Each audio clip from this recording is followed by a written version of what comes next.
It's going to be an informal, friendly session, so I hope you've got your coffee, tea, some biscuits, and hope you're comfortable. And we look forward to a session that's going to be all about us. So over to you, Sarah. Great, thank you so much, Yvonne. And it's really lovely to see some new faces and some very well-known and established faces as well. So thank you, it's great to see you all. This morning, we thought that what we would look at is inevitably in the current circumstances, thinking about where we are now and where we might be in the future. And this phrase of building back better, I think with any phrase that's used by any government at the moment, you tend to get to the position where you're kind of rolling your eyes and going, oh, blimey, this one again. But actually, I think this is a really interesting phrase and so much better than the new normal, because what we're going through at the moment and what we will probably live through in our sector for the next year, I'm guessing, possibly more, let's hope not. It ain't normal in any way, shape or form. So I think we need to look at things from the point of view of there being silver linings and trying to build back better and find a different way. So introductions, done a little bit of that already.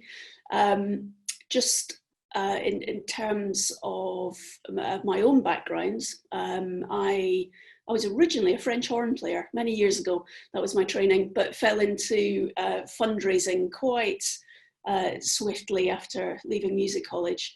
And I've been working in fundraising for 25 plus years. I've been in the Midlands since 1999 and currently split my time between home in Birmingham and part-time running Spitalfields Music, which is a music charity in London that runs work in schools, care homes, creative development programmes and an annual festival. Or I should say, we did run an annual festival and we're still trying to pick our way through what that might look like in the future. But I'll talk a little bit about that later on. One of the important things in this is for you to spend a bit of time getting to know each other. So we've tried to create a session this morning that's a real mix of time in breakout groups for you to talk about things, and a few tips and tools that we hope you might find helpful in terms of navigating this really, really tricky time. I know that some of you are full-time fundraisers, some of you have fundraising as a major part of your job, some of you are coming to it fairly fresh. You're all very welcome, and it really, really doesn't matter what stage you are at on that particular journey. So the first thing we're going to do is put you into a breakout group. Now, I did some training, it's probably about a month ago now, and the thing that they asked us as an icebreaker was this: what new skill did you learn in lockdown? Now, before MD worries, I am not going to ask you that, because I took real exception to that as a particular question. And in fact, what they asked us to do was to submit a picture in terms of the skill that people had learned in lockdown. And I sent them this one, which I have to say didn't go down particularly well. I just thought it was important to be whimsical about these things, because I personally found lockdown really, really blooming difficult. I'm by myself, so I was, in my house, not really talking to anybody other than through a screen or anything else for quite an extended period of time. It turns out that there are a lot of people that managed to learn new languages and overhauled their gardens and did all sorts of things, but I didn't manage to do any of that, mainly because I was trying to work quite a lot during that time. So what instead is I'm going to ask you, once you go into your groups, where are you today? And that could mean physically, where are you today? And a bit about that. But the other thing that I'm really keen for people to discuss is where you are kind of, work-wise, emotionally, just how you're feeling at this point, because we haven't asked that enough of people in the past, and I think it's really important that that's one of the things that we take forward as a small silver lining from this whole period, that perhaps we are a little bit more open to discussing how people are feeling from day to day and their well-being. And the way that I'm going to ask you to prompt that conversation is by using what's known as the blob tree. I don't know, some of you may have seen this before, but it's a rather neat little image that asks people to consider where they are on this blob tree, which of the numbers that they represent, and perhaps which one they would like to be in the future. So we hope that we've managed to get this so that it will appear in your chat group. But Roz is also going to put a link in the chat section so that people can click on the image and download it. Or you might just want to take a picture on your phone so you've got it in front of you. We may be worrying unnecessarily, but we just thought we'd be belt and braces over this. So this is the wonderful blob tree. And I'm now going to ask Roz to put people into different groups so you can have a chat and get to know people a bit more.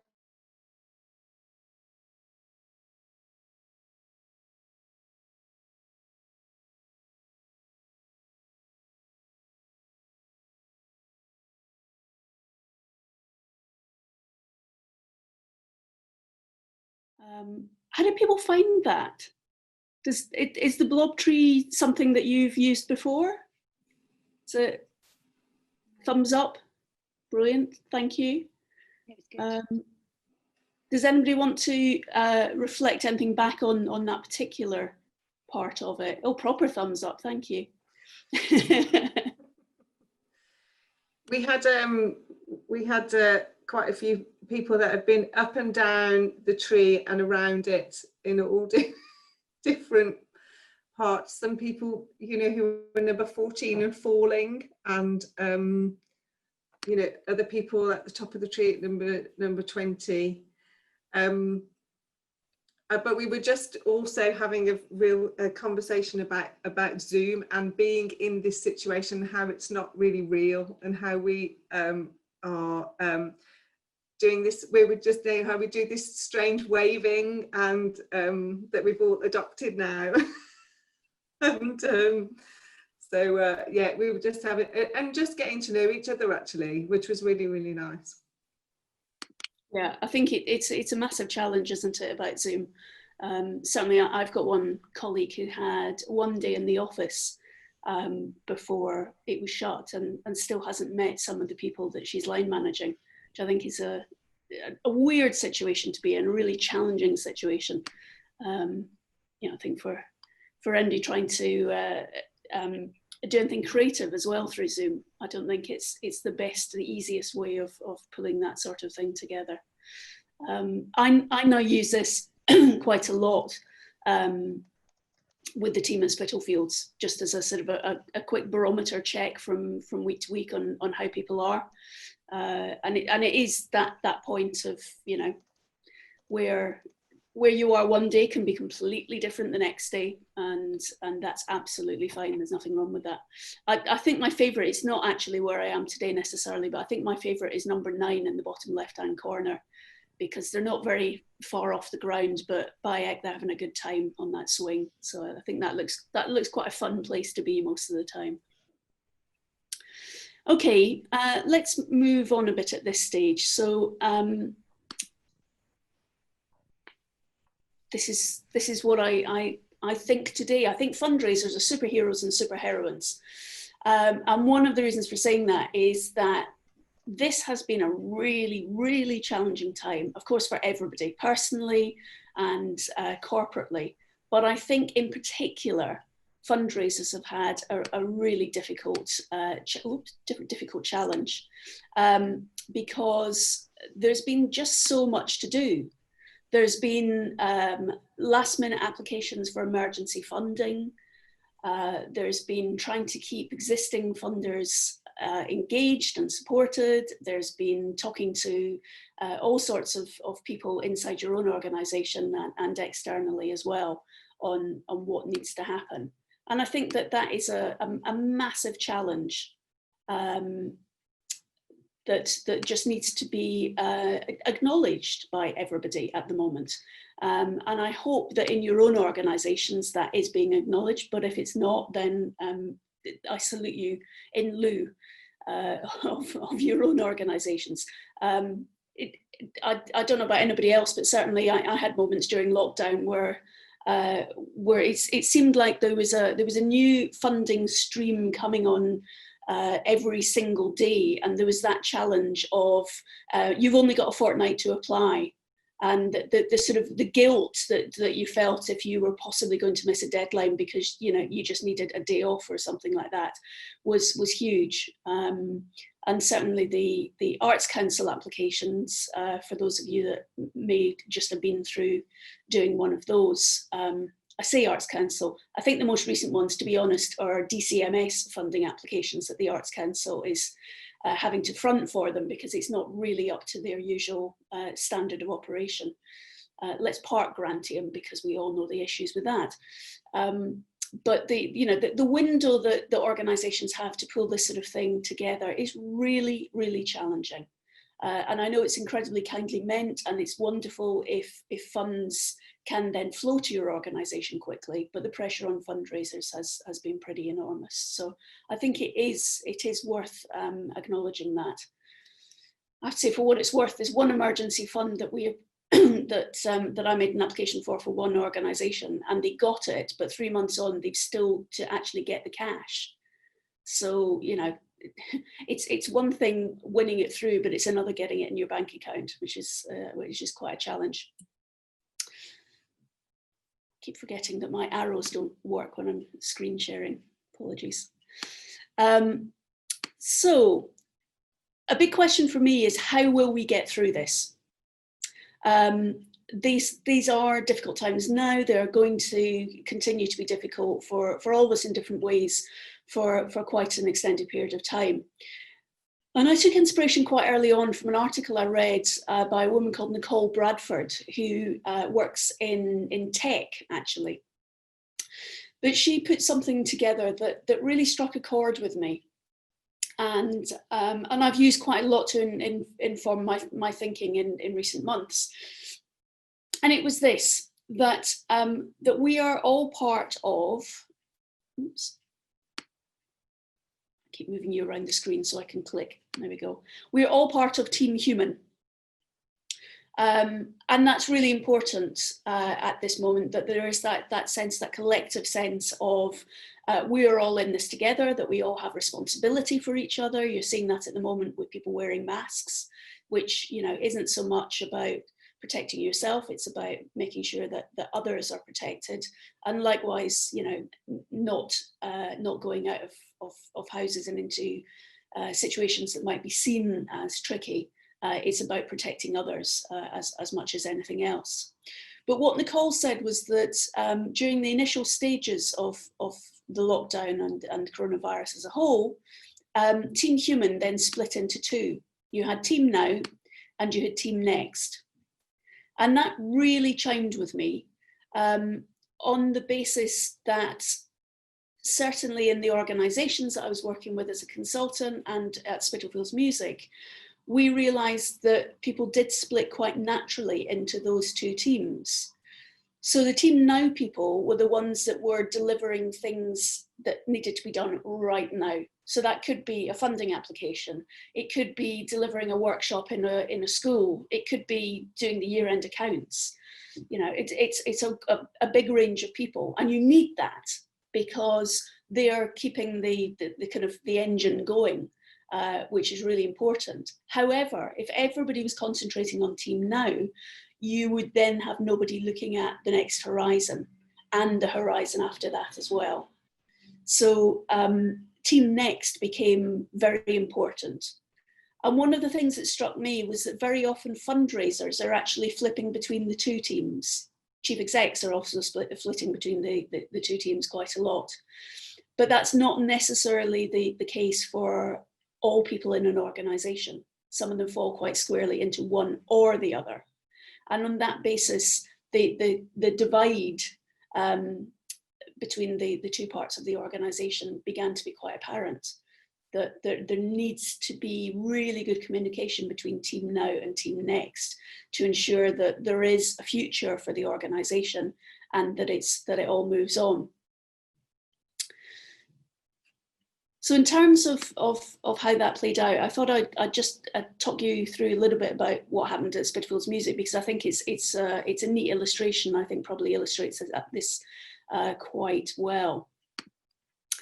So in terms of Team Now, and this is kind of with a bit of a fundraising lens on, but the first thing that we realised is that we really needed to keep the trustees informed.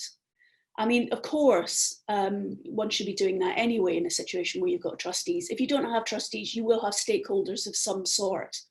You know, so people that are from local authority setups. There are still people that need to know. It might be your councillors, it might be further up the organisation.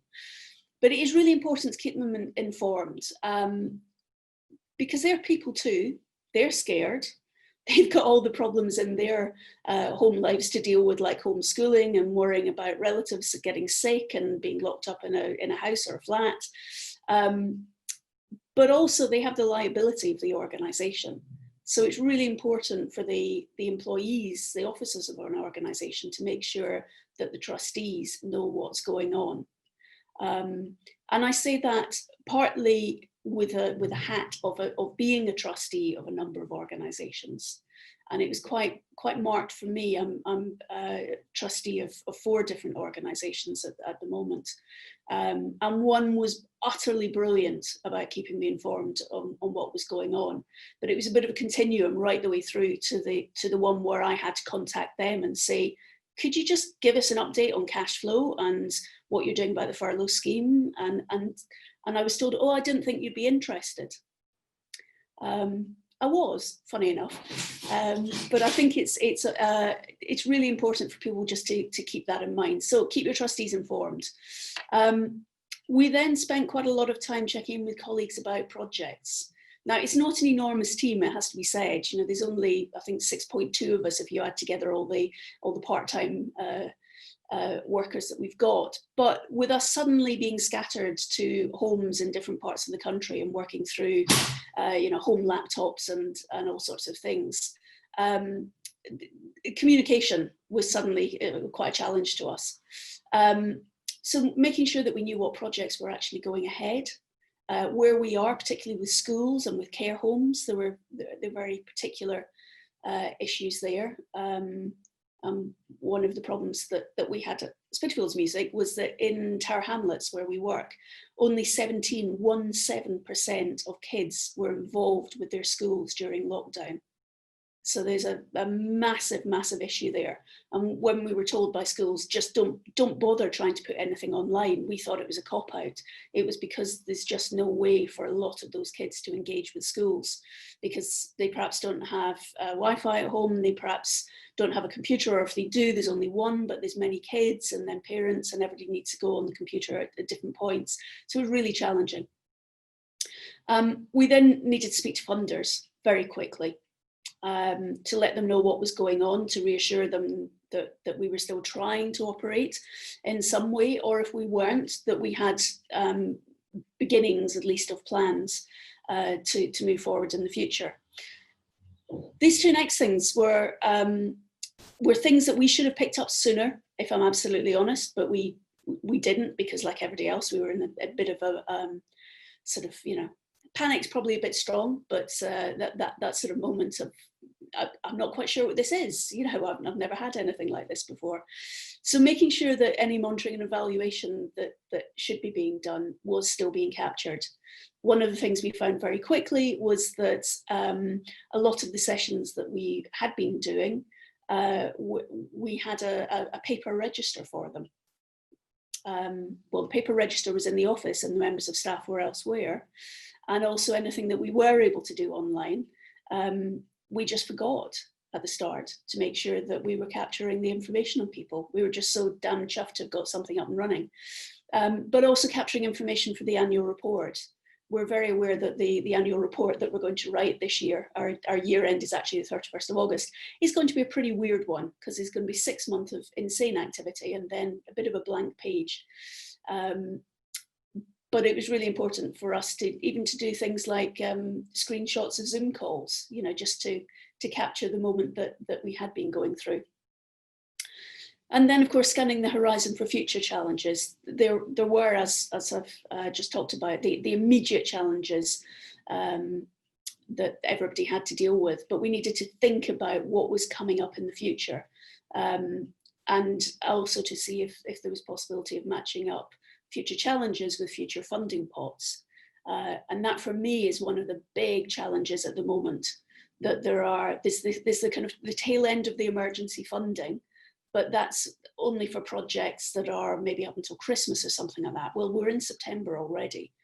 And I'm now really keen to be thinking, this is veering into Team Next category, but I'm now very keen to be thinking about what it is that we'll be doing from January onwards, from March onwards, from summer next year onwards. And at the moment, it's actually quite hard to find a funder to do that. So I'm concerned about a sort of a 3 to 6 month period when the assumption will be that we're back to operating as normal, but we just don't have the money to pay for it. So that's a big concern for me at the moment.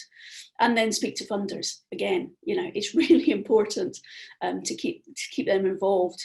I think that there may be some of you amongst this group who were fortunate enough to be partnered up with some of the enormously enlightened funders that earmarked some emergency support for some of their organisations. I'm thinking of big trusts like Paul Hamlin Foundation, who were amazing at just sending a cheque effectively to some of the organisations they were already supporting and saying, no strings attached to this, we just know that for the next few months this is going to be really tough.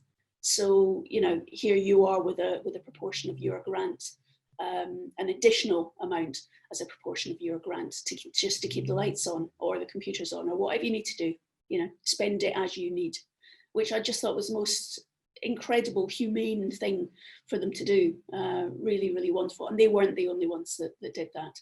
So speaking to your funders is always a good idea. And then repeat.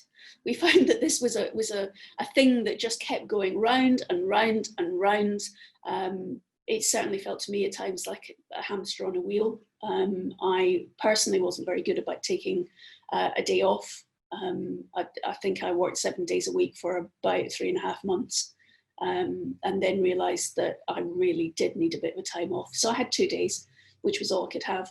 But those 2 days felt like nectar. So really important to look after yourself during this whole period as well. Then thinking about Team Next, again, keep the trustees informed. Funny enough, really important. They need to know that not only are you doing things now that you're, you know, at that point that you were perhaps taking full advantage of the furlough scheme where it was possible for you, but that you are thinking about what is coming up next, and you are making plans, and you are adapting a business plan and fundraising strategies and all of those other things that we do, you know, because that's just in our DNA. But the thing that we realised at Spitalfields was that we had to take silver linings from this whole period as much as we can. It has been crappy, of course it's been rubbish for so many of us in lots of different ways, but it did at least give a moment for us to stop and think a little bit. And actually, as I've said here, to go back to basics. And we did. We looked at our core values and said, are they still fit for purpose? We looked at the artistic vision for the organisation and said, is that still what we want to be doing? Does that actually encapsulate where we are now and where we want to be in the future? And we also checked ourselves really stringently for mission creep, which I think is a challenge in a lot of organisations, but particularly in charities. And the idea around mission creep is that that you start off down a particular route on the road, and then you might see an idea that looks bright and shiny and you veer off over there, or you might then see a pot of funding that looks really interesting and you veer there. And suddenly you realise that what you've set out to do on your journey, I don't know if the roads got wider or you've fallen into cul-de-sacs or whatever works for you in terms of the words, but I think there's a real challenge with Mission Creek because we are working in a sector that wants to help people, wants to make a difference, and it's very easy to then end up doing something that's a bit different. Now, it might be that a project pops up that wasn't in your initial path, but actually is perfect for you, and I don't think you should close that particular door if it is something that really works. Obviously there needs to be a bit of flexibility in this, but it's very easy to find out that, you thought you were one type of organisation and it turns out you weren't. So we were pretty tough on ourselves on all of that. And in doing that, we then evaluated every single job. And we looked at it from a number of different areas. One was actually who's paying for this job. In some situations, it's a role that is linked to a pot of money, and although the funder might not be actually contributing to the salary, if you take that salary out, then the work can't happen, and therefore the money has to go back. So we looked at every single job in the round and just double check that this is what we need now and in the future. We also, of course, had in the midst of all of this, the horrific scenes from America of George Floyd's murder, and the huge increase in interest and concern about Black Lives Matter. It's very sad it took that for people to really notice right across the board. But again, I think, although obviously not for his family, but I think possibly a silver lining that happened during the lockdown period, where perhaps people had a bit more time to think about it, what it means for their organisation. And certainly for us working in the East End of London, the term Black Lives Matter is a challenging one for us. In terms of our local population, it's far more about Brown Lives Matter, but actually it's about class more than anything else. And it's about poverty. We saw a huge amount of that. I've talked already about the lack of access to computers, the lack of interaction with the school system whilst people were on lockdown. You'll all be aware of the figures around coronavirus deaths linked to poverty in the population. And that matters to us. I'm not saying this from the point of view, sort of party political broadcast or anything like that. That matters to us because those are the beneficiaries that we're working with. So we need to be aware of that, and we need to think about how we can work with other parties to help address that. It's also meant, and this is something I never ever imagined that I would have to do as a chief exec of an arts organisation, is I had to go out and try and find some funding to run PTSD training, because we were really concerned in talking to some of the schools that when they welcomed their kids back this week, but particularly when they get to doing projects from next term onwards after well, we're still not sure if it's going to be after October half term or it might be after Christmas. But they were very keen to welcome arts organisations back into the schools, but they were also very aware that the minute that you do anything that involves emotions, there could be all sorts of things that are unlocked at that point that perhaps wouldn't come out in a sort of, a core maths lesson. So they've asked us to make sure that we are prepared for whatever might be chucked at us. Not that they're going to disappear off and leave people running workshops, but it was a really serious point, and one that we've taken incredibly, looked at with incredible care. So that whole area had never occurred to us. In the first weeks of lockdown, wasn't there at all. There is funding for it if you look. So it's worth knowing about that. And that, of course, then meant that we had to update the business plan and the fundraising plan because that was then out of date. So it was a huge amount of work that we had to go through that we kind of weren't expecting, just hadn't crossed our minds. And then that led us to the idea of we need to build back better. We can't just pick up where we left off and assume that everything's going to be the same, because it isn't. And even if they did find a vaccine, you know, touch wood, before Christmas or early into next year, it's still not going to be the same. There's still going to be people that have fear of large gatherings. There are still people that are going to refuse to have the vaccine in the same way that some people are refusing to wear masks at the moment. You know, it will not be the same landscape, and it won't be the same landscape for fundraisers either. One of the big concerns that I have, and you know, we simply don't know at the moment, and we won't know until we get further down the line, is some of these wonderful emergency funds that were put out, that some were applicable to arts organisations. Not all were, because a lot of them were talking about frontline delivery, you know, and funding food banks and helping people working in the NHS. And they're, you know, they were wonderful things to be set up. But how will that affect what we have to play with in the future? We just don't know at this stage, but it is a concern. So some of the areas where we've sought money in the past from individuals, from charitable trusts, from public sector, from the corporate sector, and certainly from event fundraising, community fundraising, I don't think that any of them are going to be the same for quite a considerable period of time, until there's been a bit of kind of levelling out of money and people feel happy to support things again. So it is important to imagine that, excuse me, and to try and make adjustments to the best of our knowledge at this point, but quite a challenge.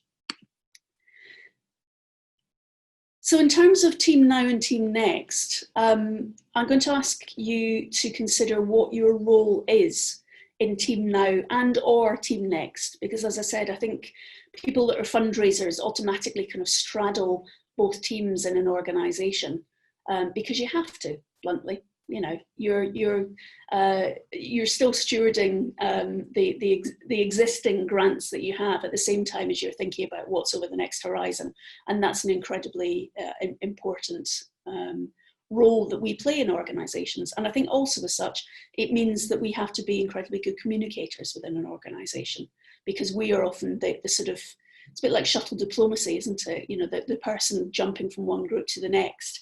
And very often you can then spot things that would be really useful for one or other group to know about what the work that the other one is doing, and find synergies and possibly on the basis of that funding as well. So Rosalind, are you still there? I am, and I'm ready to open the rooms. Brilliant. So we're going to put you into to groups. We're going to try and put you into different groups, because one of the aims for this funding was to help form a bit of a network. So we're aware that you may want to do introductions again. You may know some of the people already, but you may also want to do a little bit of introduction, just so that everybody knows where people are coming from. But the area to talk about at this stage is what's your role in Team Now and or Team Next? And I'd like, if possible, for one person from each of the groups to report back to us. Not necessarily the specifics, but just any sort of themes that come out of it, any consensus, if there are any particular concerns that emerged through the discussion about, you know, worries for the future or anything along those lines, then please do feed them back, because that will be enormously helpful to us. So Ros is now going to press her magic button and you're all going to disappear like magic. It's a bit like Harry Potter, isn't it? Off you go. So in terms of feedback, who'd like to kick us off? I can kick us off. I I think most of it were in the now and then kind of camp, that each of us have responsibilities where we see ourselves in both areas. That was the majority. There are I think the big theme that was coming through is the uncertainty of everything that's going on around us. So there is an MPO bid that's got so Neil talked about his where he is, and the planning that it will take, that you've got to predict 4 years in advance. I mean, there's an extension in place at the moment, but to kind of think to what 2027 that you said, Neil. So how do you even plan that far ahead as well? And also the kind of uncertainty of, you know, local lockdowns. And we had a conversation about trying to book work with schools, but again, schools might get in touch and kind of go, well, actually we can't make that happen. And also we talked about that some of us might be expected to know all the answers, but we actually just don't have them. And could it come across as having a hidden agenda, or just kind of holding things back as well? We had a tip in the group that Becky suggested about, she's from somewhere, about kind of almost focusing on planning for the next 100 days to kind of give some focus, particularly for smaller groups as well, and the fact that we need to be agile. And then there was another topic conversation around certain things that we don't get in these rooms, about the softer skills that we have and the softer relationships, and the kind of what they call the corridor conversations, those conversations walking down to the car park. How do we kind of look after our staff without those conversations? Because, you know, we have Zoom meetings, but you just can't pick up on those other things as well. And then there was, again, this is based on around funding. If you get it or not, you need to almost have like a plan A, B, C, D, E, F, because you just don't know which way things are going to fly as well. So, yeah, I think I've covered most of it in the group, from the group. Is that all right, guys? I think I've covered, yeah. You represented you fairly. Yeah, I mean, I think really, really good points in all of that. Very much identify with that. I'm quite fortunate at Spitalfields Music. One of the trustees is the Director of Strategy for the National Council for Voluntary Organisations. And she shared with me very early on in lockdown the plan that they were using, which they'd actually pilfered from the Red Cross, because they use it in emergency situations. And it was really just a prioritised plan, which forced every single member of staff to say, what are the 3 things that they have to do today, and what is the one thing that they have to finish by the end of the week. And we used that for probably about the first month, just as a way of focus, more than anything else. I have to say, by that point, we kind of realised that by the end of that point, we knew that some people were going to be put on furlough, and they knew that they were also going to be put on furlough, so it became less of an issue. And then when we contracted down to the absolute core, tiny team to keep things ticking over, then we didn't need that in quite the same way. But it was quite a useful discipline, and just, you know, 3 things that you can achieve today felt much psychologically better rather than a huge long to-do list where, you know, you score off 3 but you add on 6, so you never feel like you're quite catching up. So that seems quite a good way of doing it. And then the one thing that you had to finish by the end of the week, which in my case was always a funding application, because there was a drop dead deadline. So yeah, I do identify with that hugely. Who else is going to feedback? I think there were 3 groups, is that right? Ruth, hello. Hello. So our group, we had some really interesting conversations, and we're very much, most of us, talking about juggling between the now and the next. But it was also really helpful to see the things that you'd said were sort of team now and team next, from your situation, Sarah, because we were all reflecting on the bits that we did do and the bits that we didn't do, and actually the amount of us that are spinning plates personally, professionally, and how, you know, the guilt we felt for the things we couldn't do, and dealing with, you know, our personal situations and how different they all were, and various, you know, health issues as well. And we all talked about, one of the group talked about how they'd been neglecting the next because they're dealing with the now, you know, and I think there was just some real honest talk about how we'd all been coping, and we'd all said we all felt like we should have been doing more. But actually I think going back to, you know, being team human across the team, the top of Team Now and Team Next, actually we probably all need to give ourselves a break. And I think, you know, I've been saying to my friends, I haven't had a week off since February, you know, and you saying, Sarah, you've had 2 days and that's all you could have, you know, but I don't know about everyone else, but I'm kind of running on empty now, just on fumes basically. And so I think we need to think about Team Next for ourselves as well as Team Now, because like people have said, we don't know how long this is going to go on for. And MPO is kind of on my radar, but because we had that year's grace, I haven't even started thinking about it. And when you just said about planning to 2027, I thought, crikey, yeah, we do, don't we? Yeah, so and we were also talking about the physical side of things, you know, about being away from people. And, you know, one of us was saying that potentially they're not going to be in the office with their colleagues till next year. And I think that's probably the situation for me as well.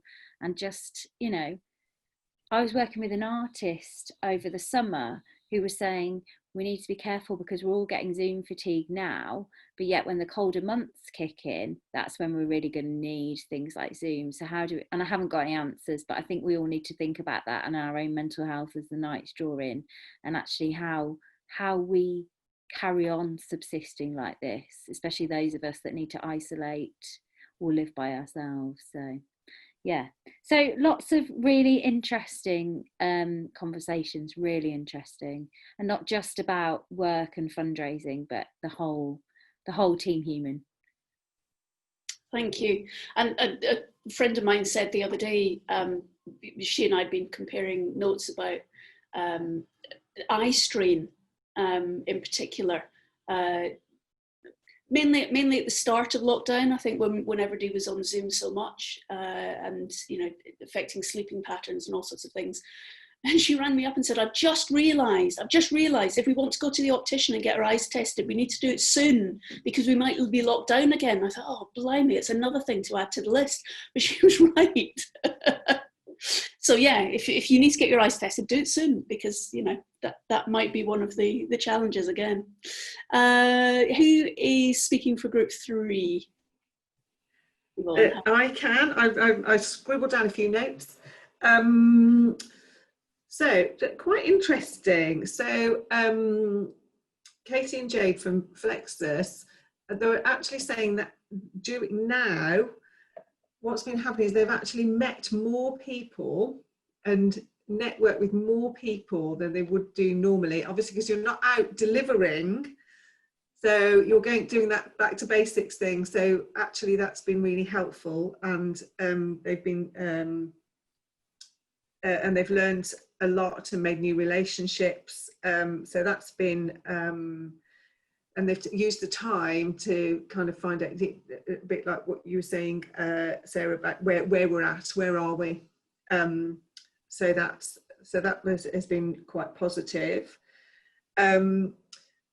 Matt had been doing things like the emergency funding applications, and we just had a general conversation about those, that they can be quite depressing and bleak because that's what you're kind of having to portray, but also because a lot of this is new, and we, you know, especially if you're kind of an experienced fundraiser, you kind of, you know the patterns and you know what Arts Council are looking for or what the government's looking for, but with this you don't really know. So do you paint a bleak picture? Is that what they want? Do they want you to be actually, this could happen, but we're on the case, and, you know, are they going to support the organisations that feel like they have more of a future?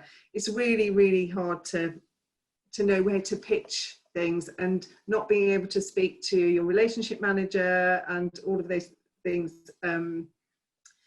Yeah, that's Bruce just said she's having to make an application bleak as well. it was bleak, and then obviously that has an effect on you, how you feel as well, doesn't it? And there's lots of confusion around that. Marguerite and Rosalind Marguerite had two hats on between the Cultural Education Partnership and for the Wolverhampton Gallery. And her team now was they'd have to kind of close venues very quickly, very practical things, but actually quickly moving to Team Next and getting the team together, looking at challenges and how they could actually make more radical suggestions that they wouldn't have made in the past. And looking at more co-producing, co-creating. And that collaboration has seemed an essential thing now, not just a nice to have thing, which is also quite interesting. And from my own perspective, I just spoke about how I imagine sometimes as fundraisers, we are also always thinking about Team Next, because the delivery now is kind of what you've already funded for. So you're always looking a bit ahead in the future. But and I thought that's what I would be doing when I took on this role. I'd be like, oh, well, I'm looking to, what can we do in the future? But I was quickly thrust into Team Now. And now I don't think I've spent enough time on Team Next, really, as I'd like to. But that's just kind of where we are. So that was our group. Thank you for that. Yeah, I think some very very similar themes coming out across all of the groups, really, around splitting ourselves, not wanting to split ourselves too thinly. The phrase that I found myself using was, we want to look a basket case, but not a terminal basket case. And it's really hard, isn't it? Because you want to make the case for needing funding, but you don't want to make it so bleak that an organisation then looks at you and thinks, well, there's no point giving them any money, because then it's just tipping it down a toilet, frankly.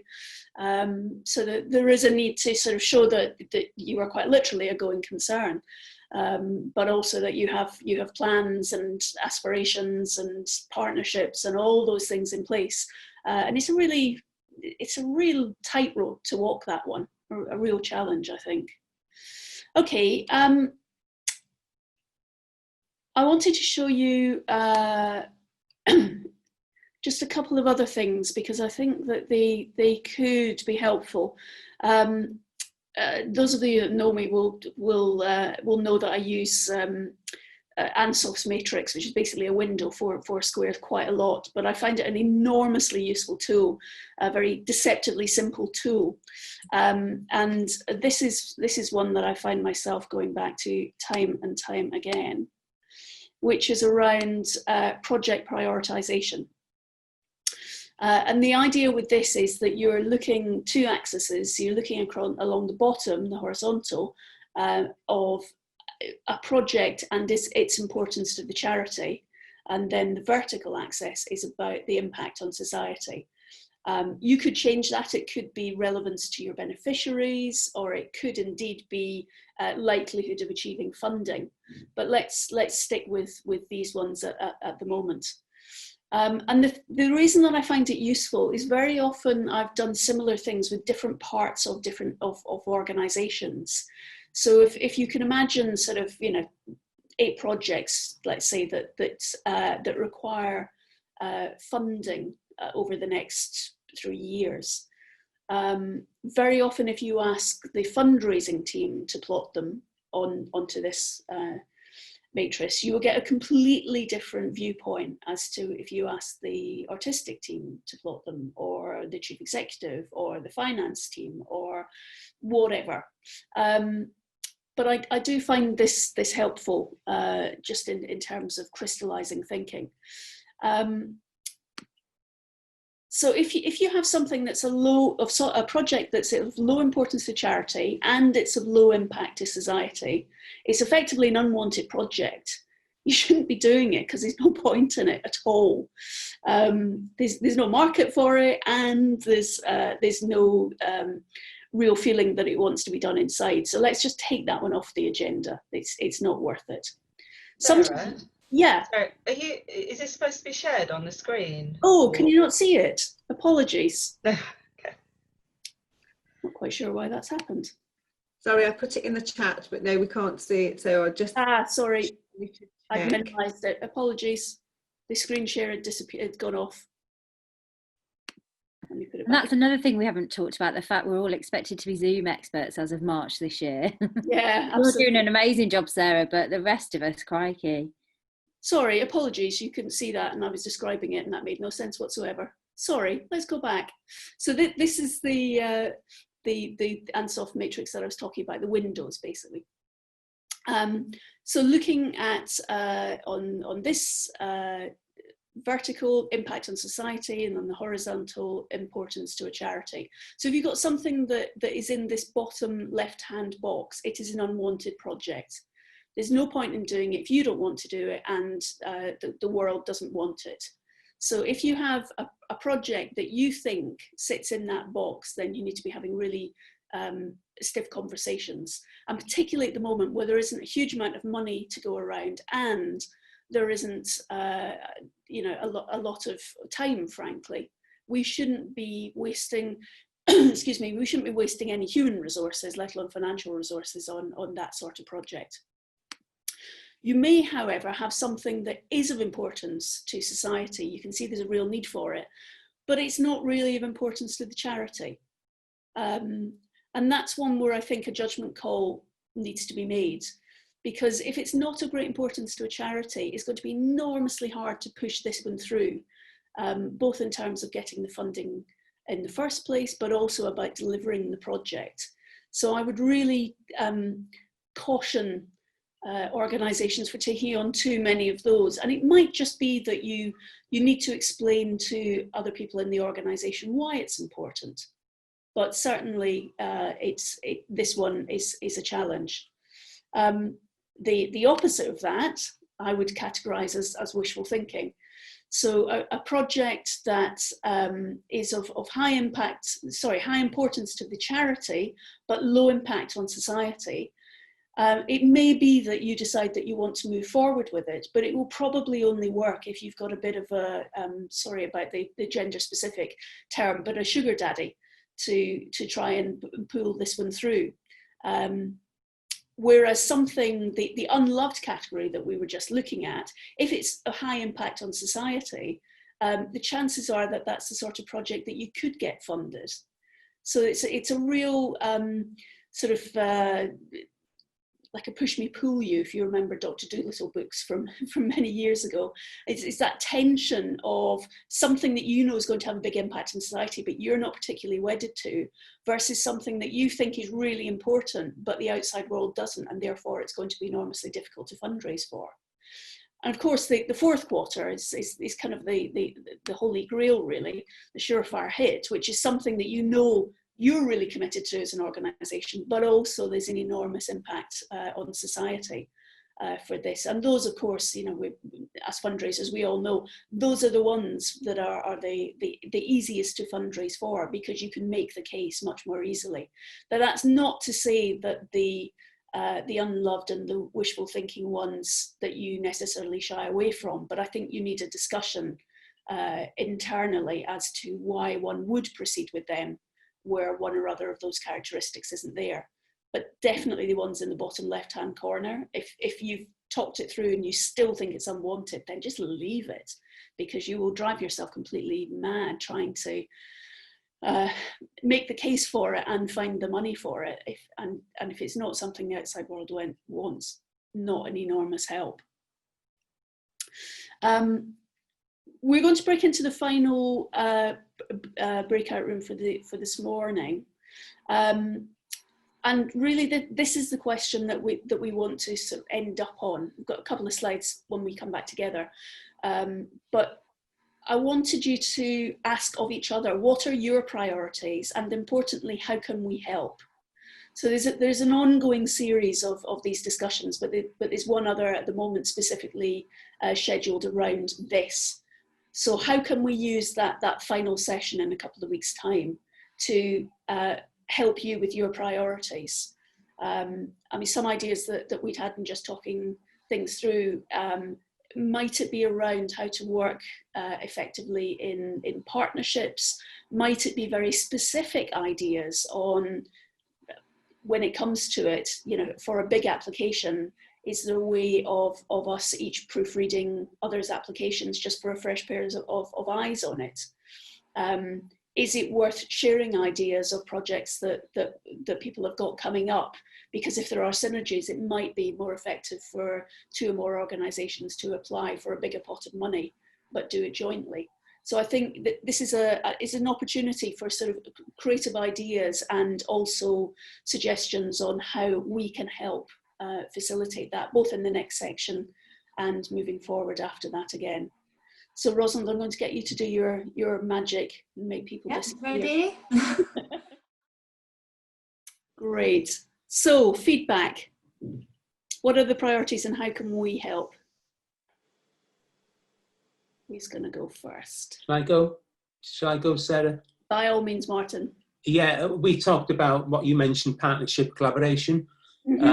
It's actually one of the priorities in my business plan. I've been pushing it for a few years now, but I think what the COVID-19 has done is focus it more. And I think funders will be more attracted to partnership bids. And obviously for value for money, you could reach a lot more beneficiaries. So I think that's the main focus that I would say is my main priority next year, to get organisations work together more. I've been involved in partnership collaborative bids in the past, supporting networks, and they've all been successful. So the actual, if you like, track record is very good for them. So, and I do know the funders like to see them. I work very closely with the National Lottery, and John Gregory, our funding officer, is very much into cross area working, whether it's between Wolverhampton and Dudley, where he represents, or just within the Dudley borough. That's really useful to know. I mean, maybe we even ask him to make a guest appearance if he's got an experience of what he's looking for in a good partnership bid. Yeah, he's actually done this, Sarah. He's been with a few of our Zoom calls in the past. So Right. if Yvonne, you drop me an email, Yvonne, and I'll send you his details. Fabulous. That'd be wonderful. Thanks, Martin. Fantastic. Thanks, Martin. Okay.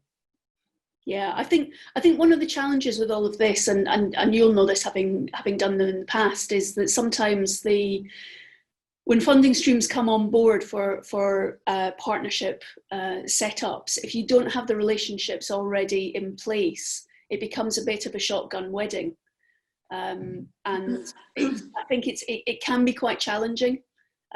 So you know, it was really interesting hearing what somebody was saying earlier about they've used this whole period to get to know people and start conversations. I think that's probably quite a good way of doing it. I've a phrase that's stuck in my head from a number of years ago is friend raising before fundraising.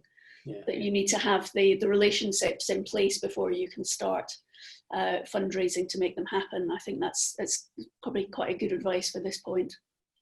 And it's interesting, Sarah, because a lot of the new bids, new funds that come out, have got short deadline dates. Exactly. However, the National Lottery Partnership Fund is open programme. You can apply anytime. So that is a really good one to approach, and you can get up to $500,000. At the moment, it's 100,000 because of COVID. Yeah. But when all this finishes off, it'll be up to $500,000.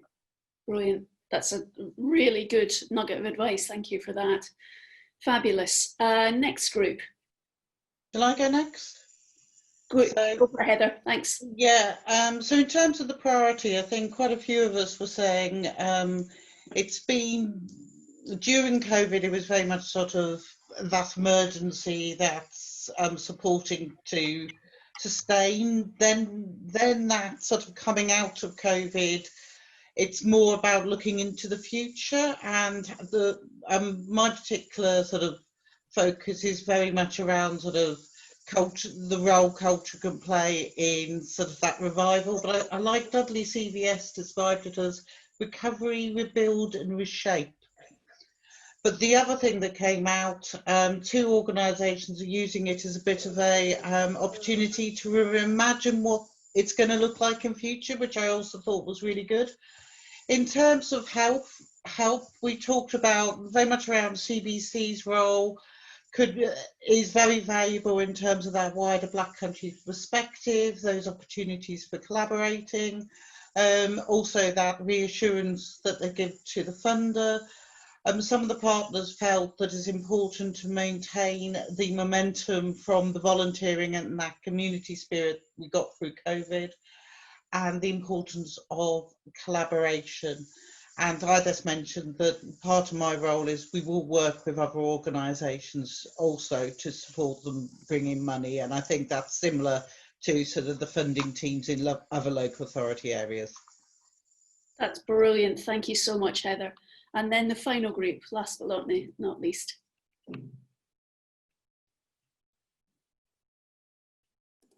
It might be me again, Sarah. Okay, great. Right?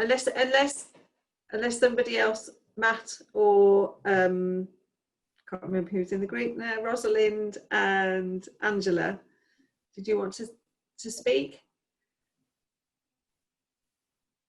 I don't mind. I've got some notes. Go on, Matt. Go on. Chip in if I've missed anything. Talked about just a simple thing of meeting other people in the region and kind of realising who's out there working, because we're often kind of working solo.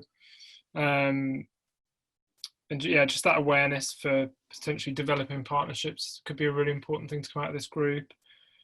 You know, that there might be more specific challenges that people are focused on that they need help with.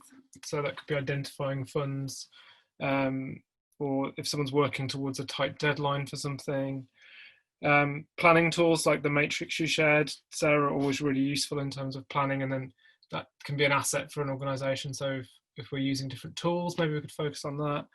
And picking up on something that came out of one of our breakouts that I picked up on earlier was, you know, it feels difficult to plan strategically at the moment, kind of long term.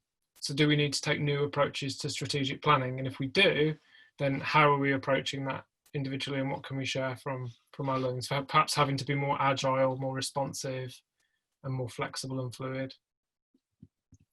So those are the key things.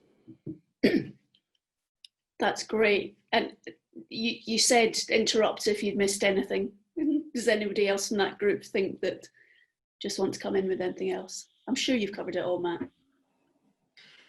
Yeah, he has. I just wanted to mention one thing which Angela mentioned, because she's from Warsaw Local Authority, that sometimes there's funding, but the person, you know, say Warsaw Council think actually this is something that this work, we would like to have this in our area, but we can't apply for this because we're not eligible. So working in partnership with another group, so that we can kind of, you know, it's about that keeping agile, isn't it, really?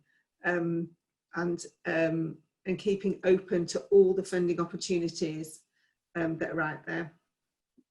Yeah, and it's a real challenge, and that hand in hand with the guilt that a number of us have talked about as well, about missing opportunities or whatever, is a real challenge. Brilliant, that's enormously helpful. So Yvonne and I will regroup and make sure that we're responding to some of those in the next session. I wanted to leave you with one final thing, and I should have said we will share these slides. I was having problems uploading them, I'm afraid, to sending them rather to Yvonne yesterday, but we will figure out a way of doing that. But I wanted to leave you, assuming you can still see my screen. Yeah, brilliant. With something that I find enormously helpful at different points, and I revisited recently because it felt quite important, which is a Japanese concept called Ikigai, which is basically a really huge Venn diagram. And this is probably more of a personal one rather than a corporate one, although it could be corporate as well. But it's designed to help one identify the things that you love, that the world needs, that you can be paid for, importantly, and that you're good at. And the Japanese, in their great wisdom, feel that it's only when those four things overlap that you get this real sort of sense of enormous well-being and fulfillment in your life. And as you can see on the screen, if you get only 3 of those, but not the final one, they feel that you don't have the entire fulfillment. And it just struck me that given what we've all been through the whole period of COVID, particularly in the early stages of lockdown, there are probably quite a few people that have, as well as gone back to basics with their organisation and trying to figure out what they are and what they stand for, that they may also have done similar about themselves and their own roles in organisations and what makes them happy. And certainly I know of a few friends that have made quite big life decisions. One's just decided to go back to university and study, which is something that she'd always kind of wanted to do one day. And then she suddenly thought, this is the day. If I'm not going to do it now, I'm never going to do it. So I wanted to leave you with this, which might, it's probably something best to reflect on and think about. So we will share this, but equally if you go into any search engine and type in Ikigai and images, you will see a number of them. This one in particular I liked because it's got a little bit of explanation to the areas that tick the three of the boxes, but not the final 4th one. But we will share it. So the final thing to say, first of all, is thank you. Thank you to the Arts Funding and Philanthropy group for supporting it. Thank you to Rosalind for being there as technical backup throughout and making you disappear into groups so seamlessly, which is very, very, very much appreciated. Yeah. And the next session that we have scheduled is Monday the 21st of September. We've put it 2 to 4 in the afternoon because we're very aware that for some people having things in the morning wasn't brilliant with caring responsibilities and other things. So we've tried to swap the day of the week round. We've tried to swap the time of the day around. And 2 of the things that we thought might come up were around how can we share information better and how might we work in partnerships. So it's really interesting that the feedback's come back around that. Yvonne, I'm going to hand back to you just to mention the 2 final things on the screen and do the final wrap up. But also want to say a thank you to you for making today happen, and all the participants for chipping in and making it so helpful. Yeah, Sarah, thank you. I'm going to do a little bit of an applause emoji for you too. Thank you for today. It's been really interesting. It's been great to see you all and meet you all and know that you're all out there as well. It's quite comforting to know. And I'm going to send everybody bits of information about things that are coming up, but I know kind of some people might have to shoot off, but we do have an Arts Council session about project grants. Jill Brown, our relationship manager, is doing a session on Wednesday the 7th of October. So just to put that in your diaries. And also there was a note up there about Commonwealth Games. Rachel Magson, who some of you may know from before, fundraiser she used to be at the Hippodrome. She's been in different organisations, but she's keen to come and meet everybody. And hopefully when they are ready with their curatorial programme for the Cultural Festival, will come and tell us what opportunities and open calls there might be around the Commonwealth Games. And other things that I will send you all in an email because it'll probably be easier, and then you'll have it to refer back to. I'd just like to finish saying thank you so much for tuning in, and we'll look forward to seeing you on the 21st of September. And in the meantime, you should have each other's, hopefully, email addresses. And if everyone's happy for those to be shared, I can also do that as as an Excel sheet so that you can contact people and just get in touch, and then start building those ideas. So thank you very much. Thanks to Sarah, Rosalind and everybody, and hope to see you very soon.